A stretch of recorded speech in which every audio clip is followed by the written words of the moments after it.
ఇక ఇంకో కథ ఉన్నదిగా ఇక ఆయన భాషకైతే మొక్కాలి, ఆయన నోటికి మొక్కాలి. మీరు చూస్తురా టీవీలో జర రేవంత్ రెడ్డి మాట్లాడేటప్పుడు టీవీలు బంద్ చేయరు, లేకపోతే పిల్లలు చెడిపోతారు. ఆ బూతులేంది మనకు రావా తిట్లు?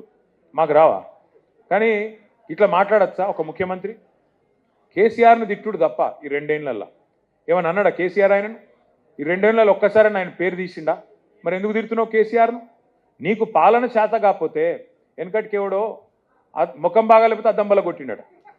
నీ ముఖం బాగాలేక అద్దం బల్ల కొడితే ఏమవుతుంది? నీకు గట్లే ఉన్నది. ఇప్పుడు నీకు పాలన వస్తలేదు, రాష్ట్రం నడుపుడు వస్తలేదు, కేసీఆర్ని తిట్టుడు మాత్రం వస్తుంది. ఇక గట్టిగా మాట్లాడినాం అనుకో, మా మీద కేసులు పెట్టుడు, బూతులు తిట్టుడు, గదొక్కటే వస్తుంది. ఆయన మీరు గట్టిగా అడిగిరు అనుకో, ఏమైనా రేవంత్ రెడ్డి పటేలా మరి జనవరి 26 వచ్చింది, ఇంతవరకు రైతు బంధు దిక్కులేదు, ఏం సంగతి అంటే నీ గుడ్లు వీకి గోటీలాడుతా అంటాడు.